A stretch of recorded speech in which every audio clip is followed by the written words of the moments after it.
You're welcome to Elections 101 in 5. On this program, we provide you useful tips on Nigeria's voting process and the provisions of the electoral law. We focus on the how and not who to vote.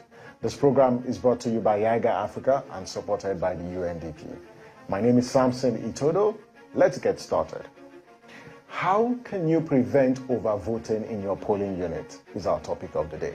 First, let's watch some of the responses we got from the streets.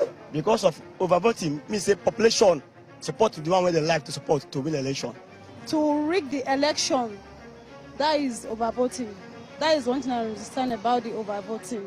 I didn't know what overvoting. That's why I asked. Interesting voices from the street.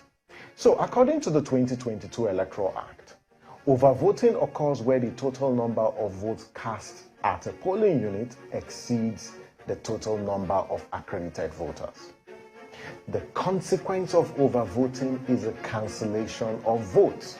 In other words, an election will be cancelled in any polling unit where overvoting occurs. In fact, the law also says that an election can be declared inconclusive where the total number of people who collected their PVCs in polling units where overvoting occurs exceed the margin of lead between two leading candidates in an election. Now, when elections are cancelled due to overvoting, it reduces the chances of your candidates to clinch victory, and it also impacts on the credibility of election. Overvoting can be attributed to human errors during the recording of results, or deliberate sabotage and manipulation by polling officials and political actors. So, as part of a strategy to weaken chances of political opponents, politicians often instigate overvoting in the strongholds of their opponents so elections can be cancelled in those areas. Now, here are a few actions that you can take to prevent overvoting in your polling unit on election day. Number one, ensure you are accredited with the BVAS before casting your vote on election day. Decline any request from any polling official, party agent, or community leaders to vote without accreditation with the BVAS. So decline any such request.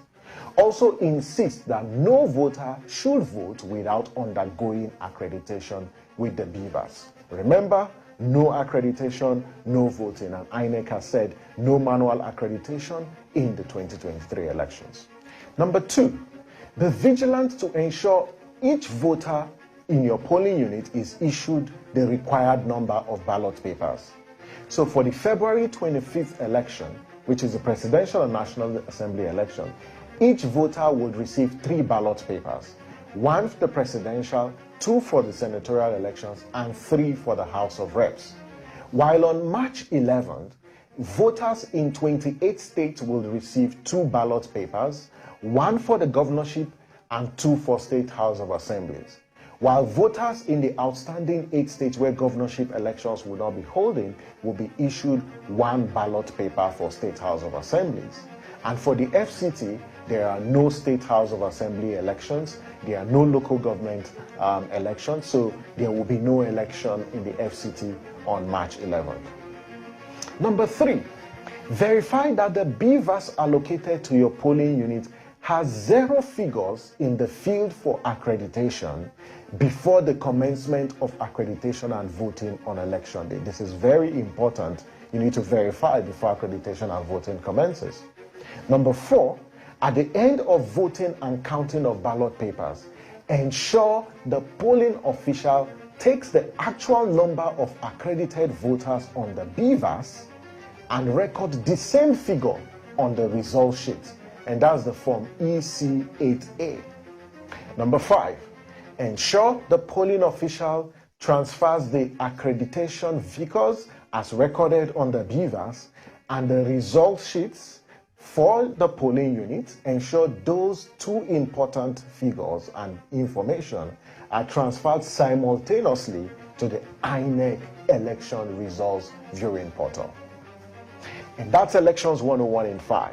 You can watch this episode and previous episode on our YouTube channel, Yage Africa TV. You can also reach us via the platforms displayed on your screen. Please do not forget to locate and confirm your polling unit before Elections Day on INEC's website as displayed on your screen. Thank you for watching. I am Samson Itodo. Remember, your vote can make a difference. Vote wisely. Bye for now.